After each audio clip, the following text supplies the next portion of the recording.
Welcome everybody to episode 20 of Tales from the Tackle Shop. This is the most prepared episode ever. This is how we roll. This is how it's done, isn't it? We are the ultimate professionals. So we're even recording this one earlier in the day because we know how extra special it will be. Yeah, oh yeah. More time to talk rubbish. It's going to last about 2 minutes, so don't worry, we'll be all right. We're going to call it the Winter League Final Special. No, that's Post. next week. Pre. Yeah. Yeah. Right, that's it then. That's all we've got to talk about. Yep, see you later. Yeah. On a serious note, I was thinking, we haven't discussed this. I reckon we might go up to the close season, then stop for this year. What do you reckon? Yeah. So we've probably got about 3 or 4 episodes left. We have a couple of guests we've got lined up, which we need to sneak in. Sneaky. Yeah, and then I think we'll have bored everyone to death. So that's the plan. So probably 3 or 4 left.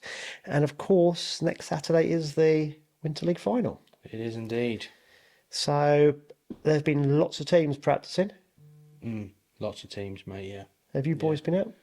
Yeah, we've been out, yeah. We've done the matches and we haven't had no team lineups or anything like that, but we've been on the venues as much as anyone, so yeah, we'll see. Should we be Been on the controversial? trains.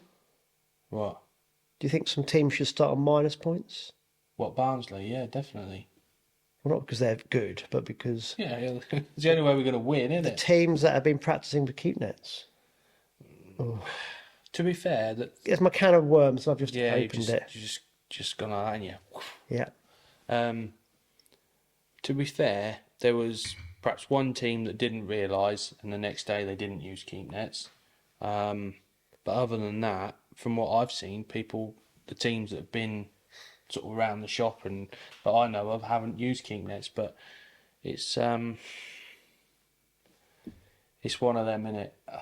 Just thought I'd throw that one in. I went down to Benwick on Friday to try and catch an £8 perch, and I saw Colin and it would be Danny, and they were practicing without keep nets. I hasten to add, so I've just thought. Obviously, I've seen people on March, and most have been pretty good. But it's getting the reason I'm saying The this. thing is, you don't know who's like you. If you're in the Winter League final as a team, you don't use keep nets. But if you're just any old pleasure angler going down there, you can use a keep net. So it's a bit like Yeah, but there's a rule, and also it's getting a lot of teddy, isn't it? The venues have been absolutely smashed. Yeah. So it's the nature of the beast. I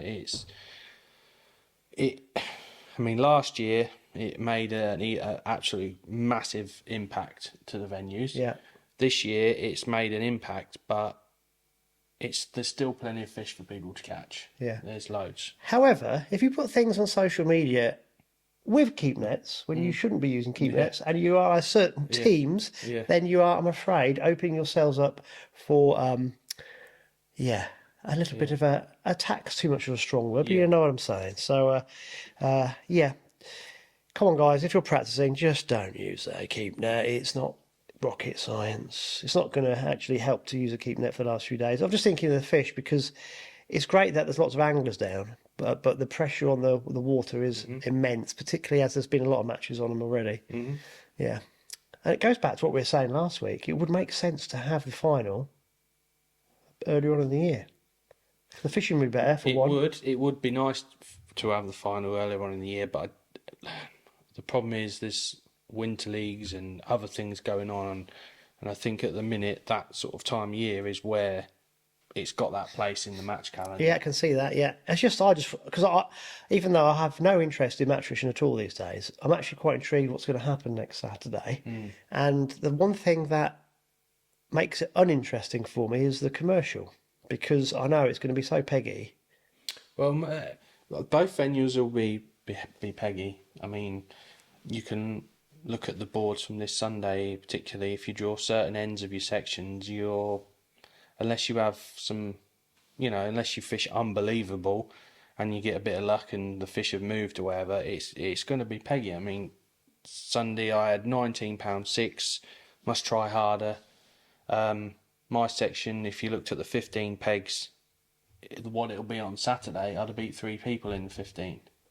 Yeah, but what I'm saying is like, out there every river's peggy, but you get to a commercial this time of year, you can get areas of lake that have got no fish in it, and that's the Yeah, problem, isn't it? yeah. So But how do you do well in your section if you've got nothing in front of you? You yeah, can't catch what's not there. that's Yeah. just match fishing.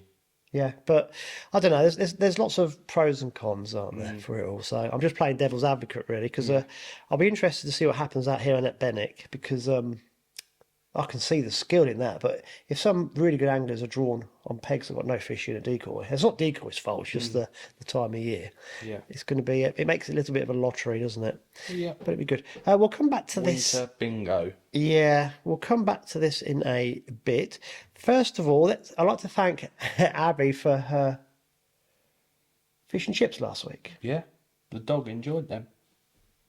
Are you still going to pretend that you knew it was going to happen all along? I knew something was No, happening. you did not I didn't know You did what, not know. but I knew something You was did happening. not know. I did. You didn't know.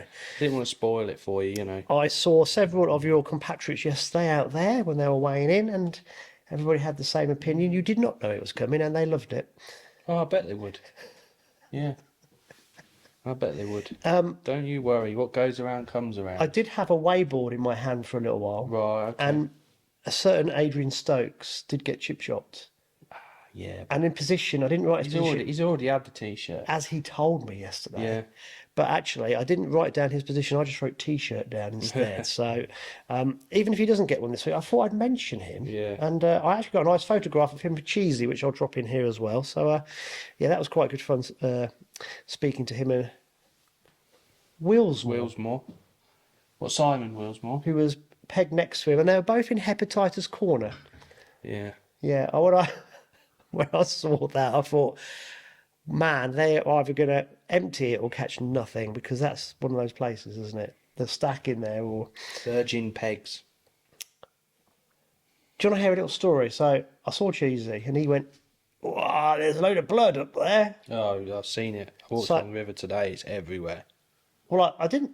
You don't realise, and so I went up to see this pool of blood, and by the card shop, it's like someone's had a massive nosebleed when you first look at it, and then you walk back, and there's blood all the way back along the path, and I was expecting to find a dead body in the bushes. I'm thinking they've had a punch up Saturday night, haven't they? Apparently, No, what it is see it yesterday when we went for a curry. The little charity shop next to Weatherspoon, someone smashed straight through it. Like, you can see where they've punched straight through it.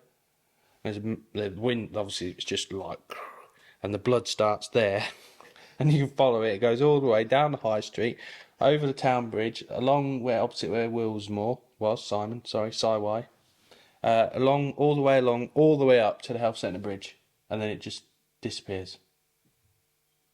that's where they must have died. Yeah, They must have lost a gallon of blood before they got there. honestly. It's everywhere, isn't it? I was expecting to see a pair of feet sticking out of a bush. Yeah, I don't know what time of day it happened, but it was quite fresh yesterday, wasn't it? Yeah, it was a. There was something happened because I went early to get the bait from the shop, and as I was going out, there was nothing happened. When I was coming back in, there was a load of police around West End DOY. You know what? And they're looking for someone, and it wouldn't surprise me if that was something to do with it. They climbed over the gate and was hiding. Something happened anyway. Well, we don't know what, but That's the most excitement. you know what happens it's like in the March. fens, Yeah. you know. We've got to find out what's going on. But Yeah. that was my little excitement for the day, tracing this blood back. So also talking to Simon, Yes. apparently you called him Simon when you beat him, and it's Oh, Willsmore when he beats you. When I beat him? When was that then? So you called him Willsmore more often than not. Right, okay. Is this true? No, I always wondered why he, it's Wilsmore, is it? I was like, oh, sorry. Yeah. Yeah, I was half expecting to give him a T-shirt, but it didn't happen. No. No, particularly drawn there. It was a bit of a rough area. In more than one word. You don't know, do you? You No. just don't know. No. You could have put them in and they'd have caught £45 each. You could have put them in and they'd have caught £2 each. Yeah. But they're not in this week anyway, so it's irrelevant. When I've been along the I don't think boat, they are. that's the shallowest area. Is it? It's horrendous there. It's like stones. Yeah. You can see the stones. It's about 2 foot deep, and you've got a little channel in the middle. It's probably about 3 foot deep, and you've got the stones again, and normally a traffic cone and the odd shopping trolley. It's horrendous there, and I always think, God, there's nothing here. But obviously, Stack in. It's amazing river, really. They still had 10 and 14 pound from the crap pegs. Yeah. But that was yeah, that and the blood tracing yesterday was quite good fun. Have you got any news from the tackle shop? Anything interesting? Not really. It's always interesting, Andy. Always. I should imagine this is a bit of a dull time of year, isn't it? It's weird. It's like you can just sense it getting busier, and Yeah. the geese are flocking in, and the days are budding on the trees, and you think, oh, here it comes. Do you know what I mean? But it's all right. You know, people are getting more active. They're fishing a bit more. I think a lot of the time is this time of year now, all the local matchy sort of anglers are sort of coming to an end where they've sort of, I don't know, they sort of feel they might have had enough, a bit samey, a bit, I'm ready for a break. Do you know what I mean? I think that naturally happens. But then for some people, it's the start of the season, you know. As soon as the season ends, bang, straight into the commercials. So, and the club matches start, and yeah, I think trade-wise, it's you know, you can't predict when you're going to be busy or not busy, really. It's No, it amazes me. Because I'd have thought this time of year would be a bit dull, and then you get to sort of March and the commercials start to come alive a little bit. And then I was going to be more controversial again and say easier fishing. Easier fishing? Yeah, you got flat platforms. Well, yeah, it's convenient, more comfortable big fishing. fat carp. Yeah. Yeah, big double shuffles. You can buy your bait on the venue. You haven't got to worry about anything. Yeah, but You're pampered to them. that's what people want. Are they real anglers? Of course they are. Of course they are. Not like us old predator boys. No. I've only just got my hands clean from going out last week. I was absolutely filthy, covered in that horrible silt. You Just don't gets know what into- silt is. You wait till you fish March for a match. Ah, dear. Christ. Well, just look at my gear, look. That's because you're just dirty. You don't clean it. My box, I've used it 3 times and it looks like I've had it 12 years. Yeah. It is caked in grey, horrible, slimy You got a new FENS box? mud. Yeah. Oh, you've upgraded. Did dye what? Yeah. Finally changed over. What have you got? 500 seat box. I was going to say something like that. Oh, yeah. Yeah, that's a bit sad, but I didn't- kind of know. I didn't go for the 800. I went for the 500. Just it suits me down to the ground. So yeah, it's a good box. I like it. It's got a nice big foot plate, which is something that I like. I like a big foot plate. Yeah, it's comfortable. It's all right. What's the difference between a 500 and 800 apart from the price? Um, Bigger numbers got to be more expensive. Obviously, yeah. Yeah. You get more sort of stack units, winders, that sort of thing. The actual frame is similar, apart from it's like a Z frame, so it's sort of a more solid, sort of thicker frame. Yeah, not a massive difference. You just get more of a package with the 800. Yeah. Cool. Right, shall we do a little bit of a product review while we're on? Yeah, you go first. Okay, so I should have shown everyone this ages ago. This would have been an ideal Christmas present. I don't know if I did show it at Christmas. I don't think I did. You might have done. I might have done. I've actually had a chance to look at it now. It is huge. Look at this. This is a book. Huge. Look how thick that is. Any lures in it? It's fly fishing. Oh. So I have a bit of an affinity towards this because this is the guy that photographed that 42-pound pike I had. So his name's Matt Harris. He's from Cambridge. He's a professional photographer and he travels all around the world fly fishing. And this book is incredible. He's got pictures. It tells a story everywhere he goes, but every page there's just a beautiful picture of what has to happen there, wherever he is, scenery shots. It's got fish shots, action shots wherever they are, and it's got some lovely pictures of the locals as well. So this is a really good read. I've only just started getting through it, but it's going to take me forever. So if anyone fancies something that's slight for you maggot drowners, if you fancy some proper fishing literature rather than me die or a 500 seat box, can you not read actually?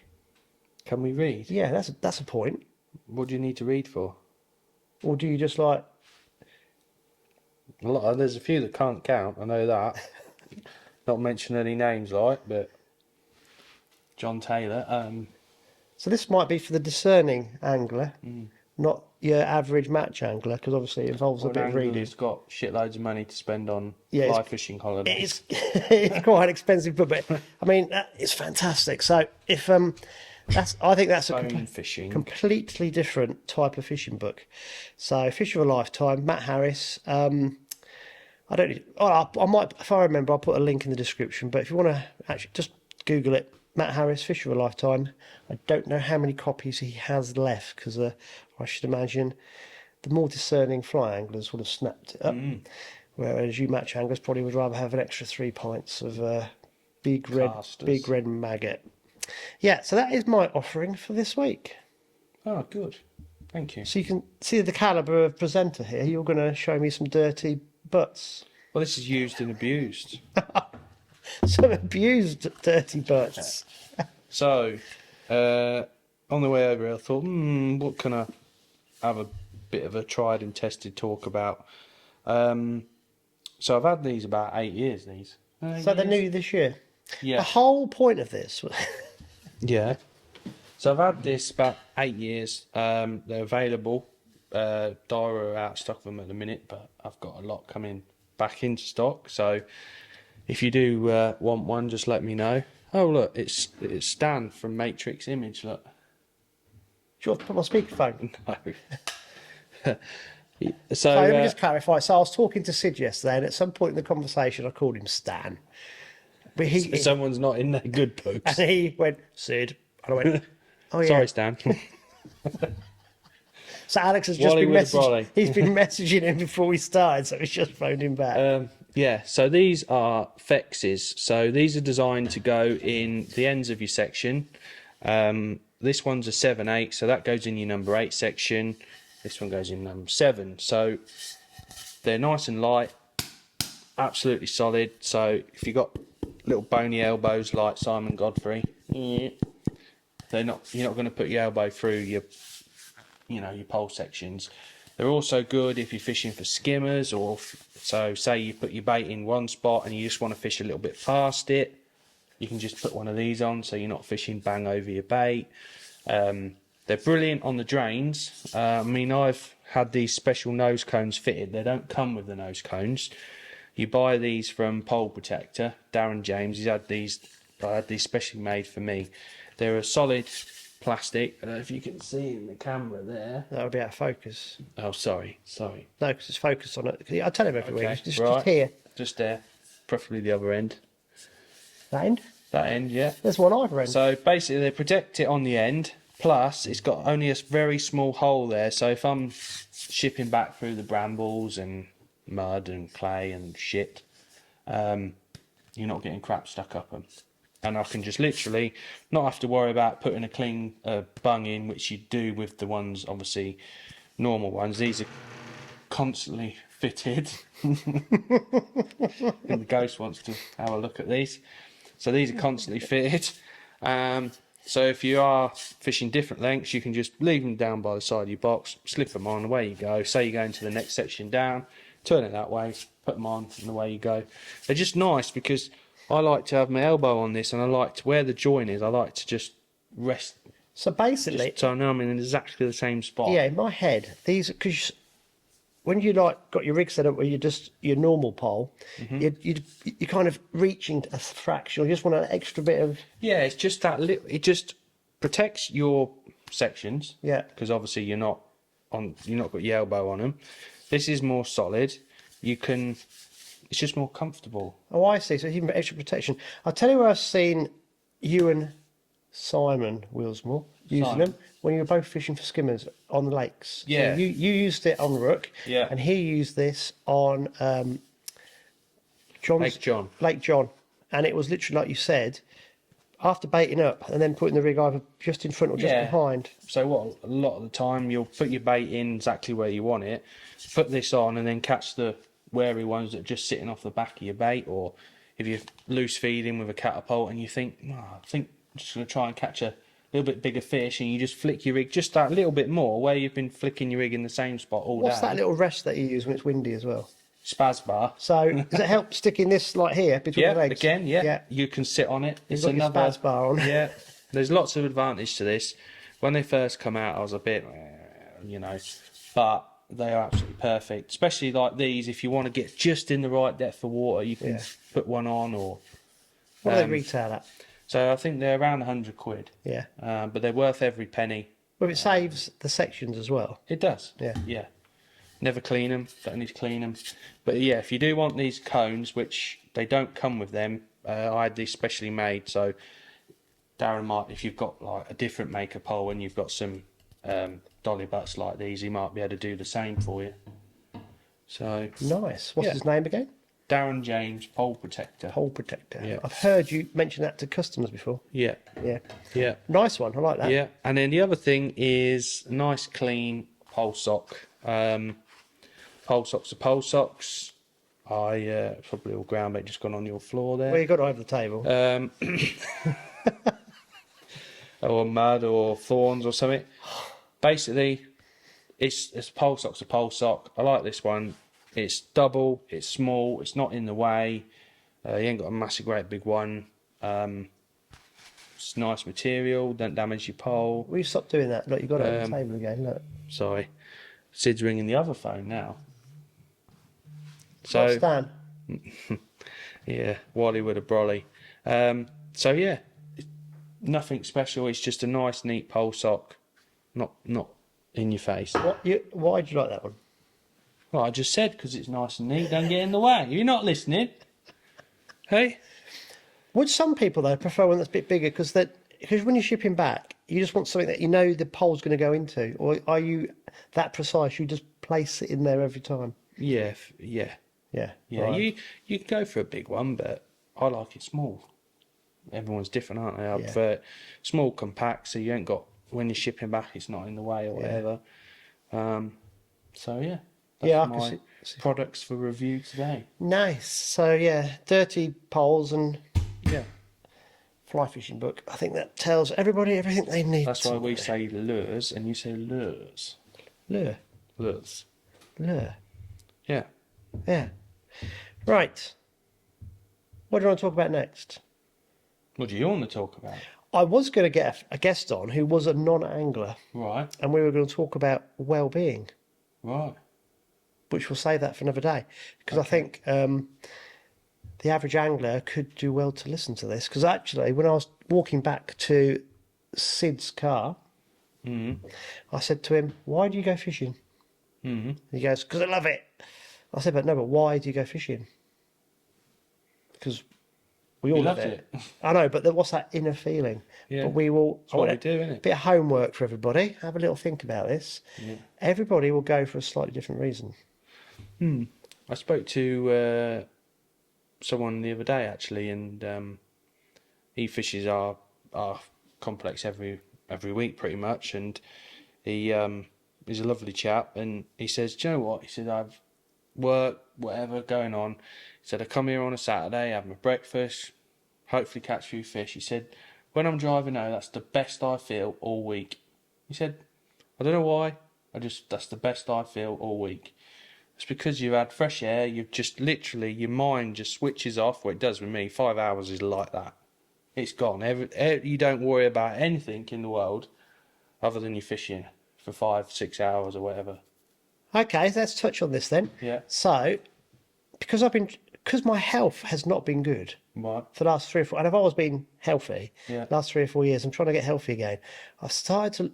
Your brain, when you've got some spare time, you look at random stuff, don't you? So I've just been looking at stuff on YouTube, and it's stuff by a guy called Andrew Huberman, who's a scientist in America from Stanford University.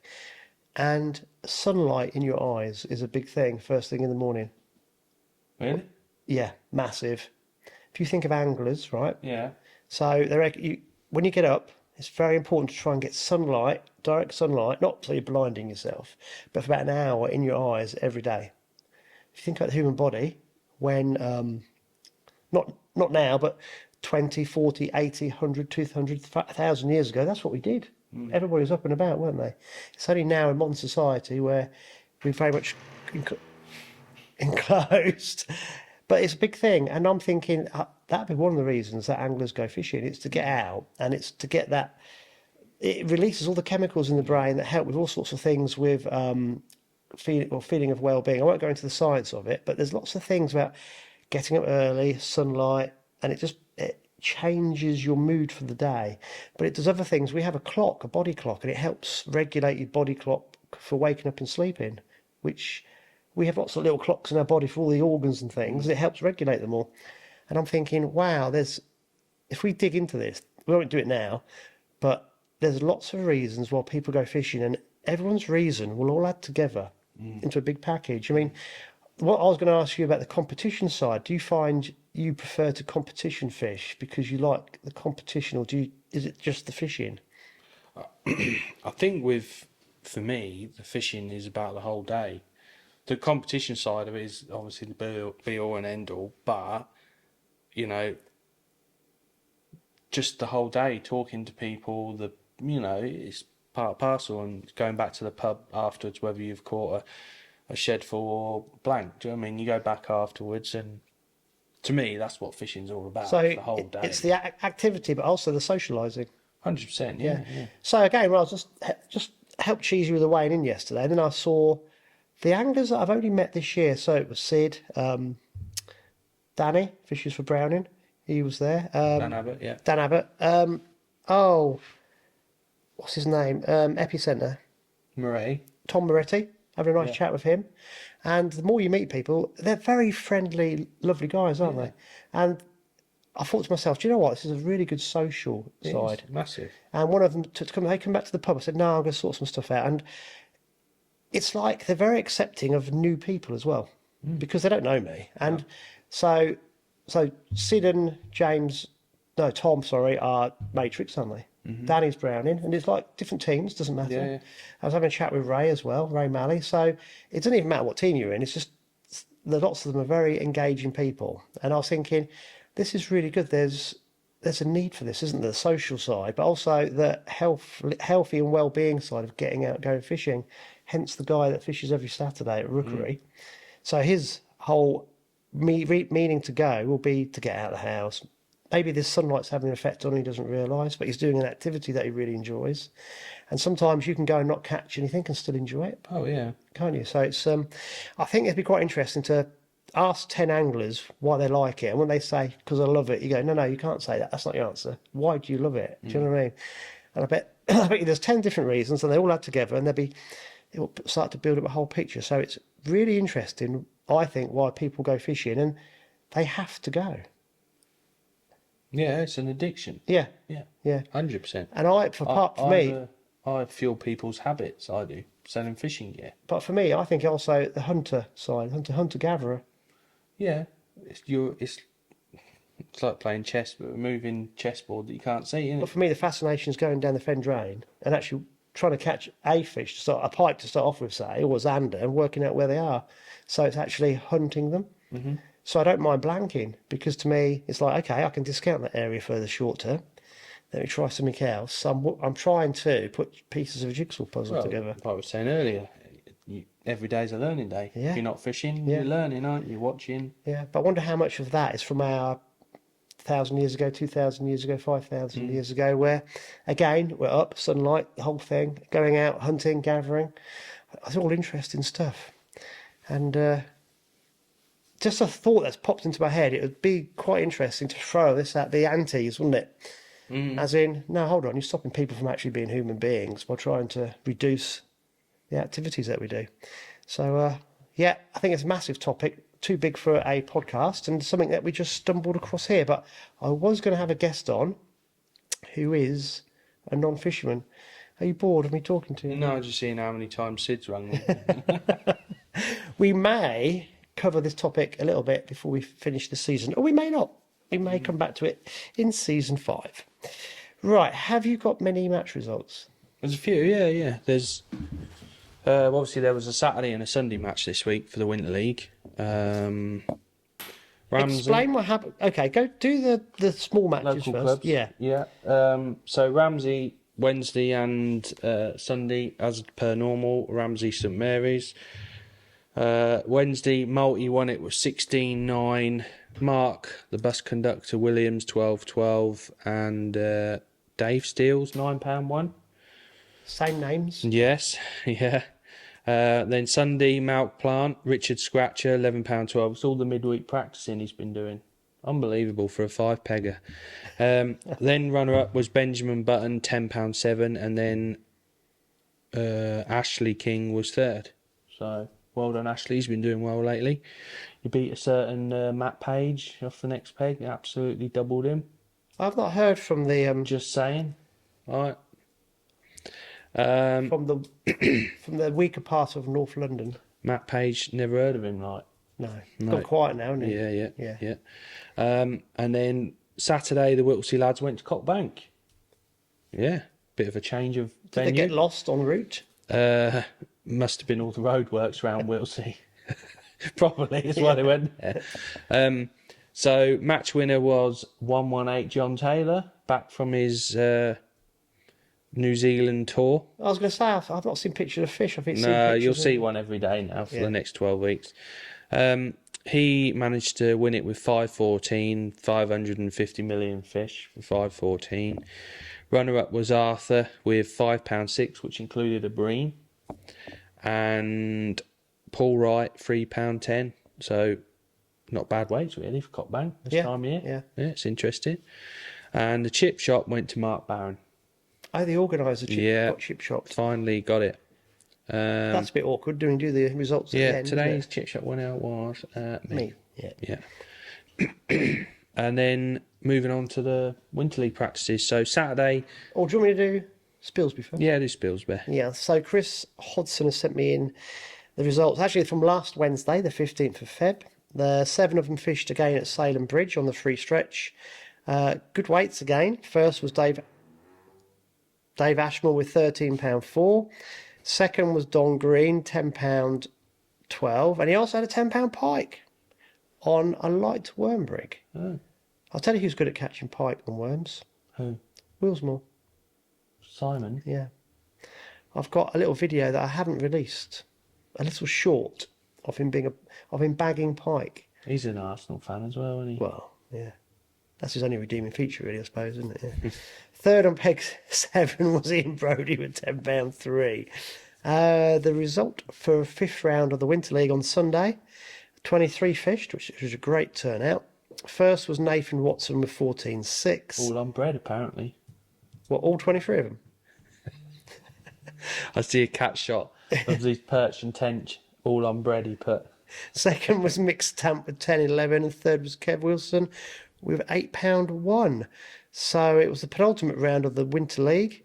2 end pegs dominating. Downstream end peg was Nathan. He had 3 good tench in his catch and some perch. I've got a picture which I'll put up here.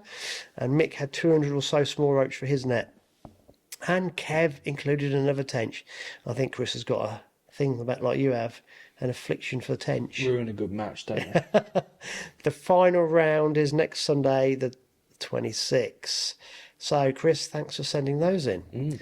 Right, mate, now you can crack on with the slightly larger matches. Yes. So, Saturday, Stan J, Fizz and Stan run an open match at Benwick. It's 70 pegs in, so that was from peg 1 at Chapel Farm right up to Halfpenny Bridge and another 6 pegs above that as well. Earlier on in the week, sort of a slow, steady start. The venue was just warming up a bit. And then Saturday, it was some very good weights. Not lots of small fish, but lots of big fish weights. So tench, few perch, odd bream. The guy that won it, Mark Harrington, £18.5. He's had, I think, 2 tench and 2 bream for that, and some bits and bobs on the red and white posts. Runner-up was Samantha Sim, Sam Sim, England Ladies International, £18.2. She was on the boats at Little London. I think Sam's had 2 tench and a perch and some bits and bobs. So, nice Benwick net of fish, that one. And then Ian Young, 17.11. I think he caught tench again. And then Rob Lincoln, £17.9. He was on peg 3. He's had 2 or 3 tench and a big perch and some bits and bobs. This so. is interesting. So for next week, the final, or this week coming, I should say, you're going to have a worm line up your arsenal. Yeah. Could be none caught this week. Exactly.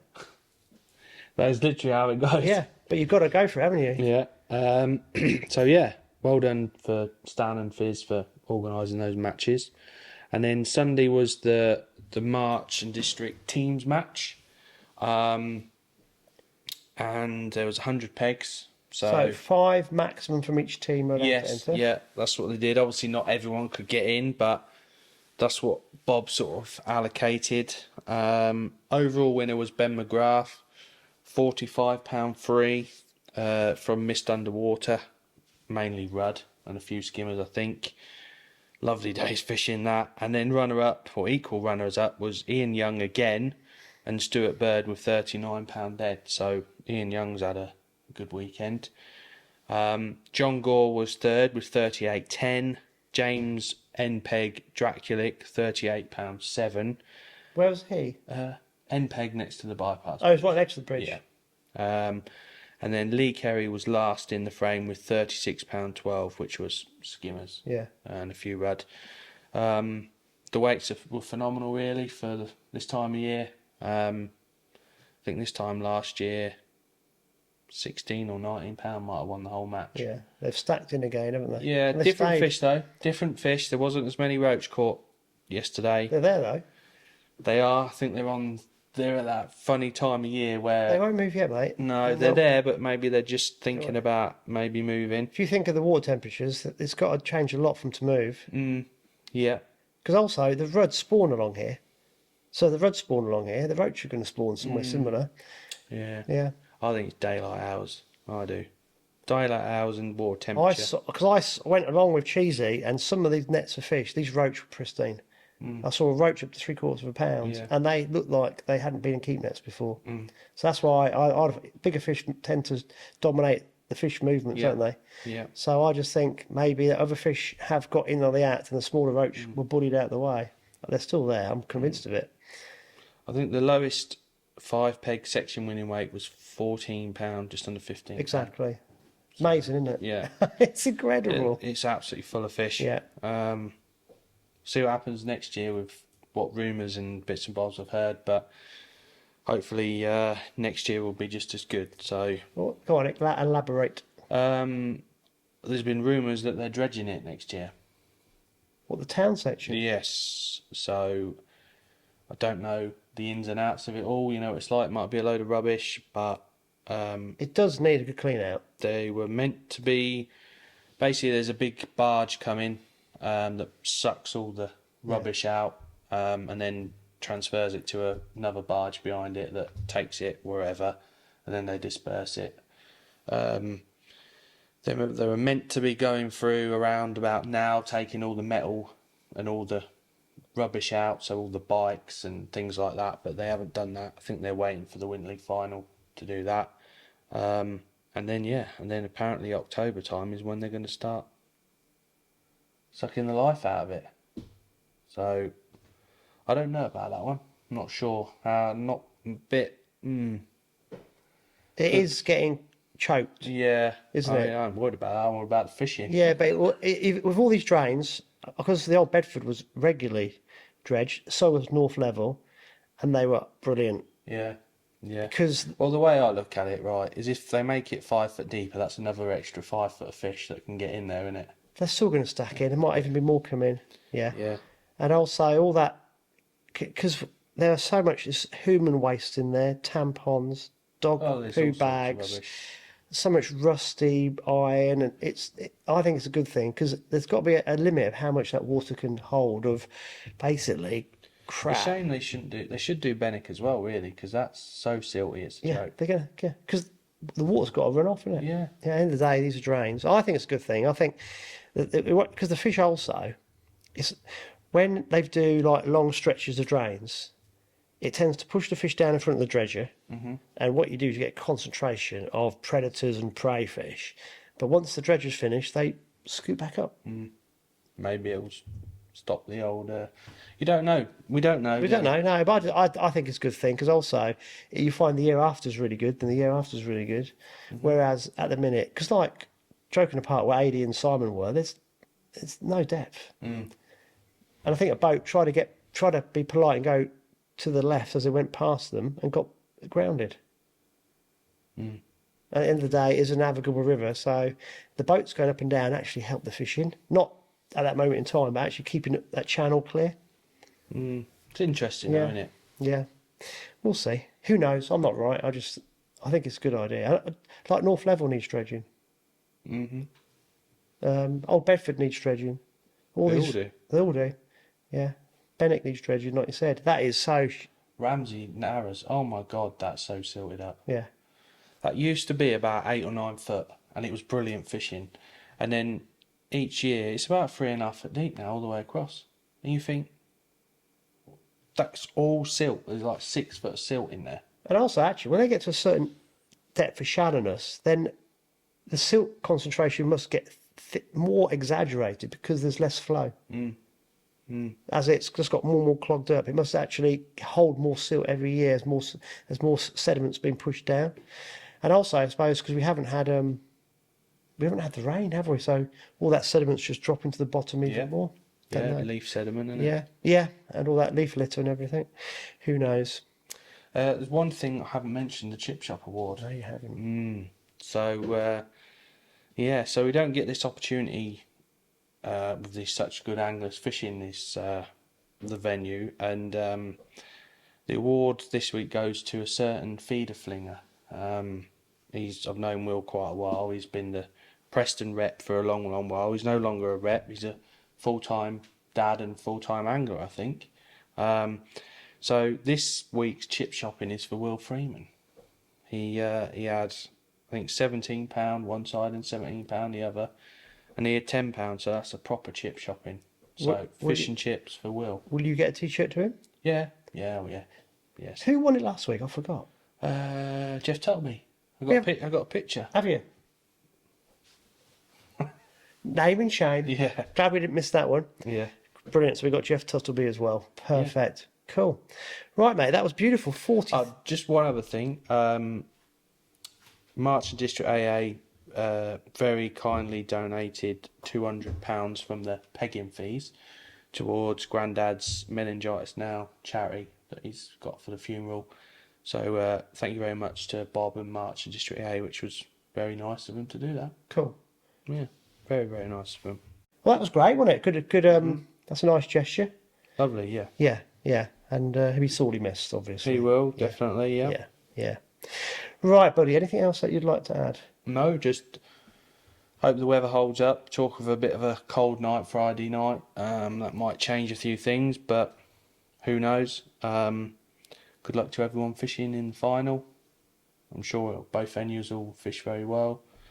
And hopefully the team gets an unbelievable set of draws, because I think that's the only way teams are going to beat certain other teams. Barnsley Blacks, they're the red hot favourites. Oh, massively, Yeah. Yeah. But they, again, if they don't draw well, they've got no chance. They're an exceptional group of anglers, and if you beat them and you don't win, you'll be very unlucky, put it that way. Yeah. Have you got your team selected yet? Yeah, team selected. Are the commercial boys busy making rigs? Or are they going to do it on the bank? No, they've tied a few up lengths and bits and bobs, but They're just going to wing it on the bank. decoy's a bit different because you can practice right up until the day before the final. So whereas the drains, obviously Sunday just gone, was the last chance to practice, so it's a bit different. But with decoy, that venue changes quite a bit. Yeah. The weather. So yeah, we'll see. We'll see what happens. Mate, if you don't know what you're doing on the drains by now, you'd be... Not that I mean you, I mean as in... Well, like we were saying earlier, there's going to be some very good pegs to draw and pegs to avoid. Yeah. Cool. Well, good luck everybody in the Winter League final on Saturday.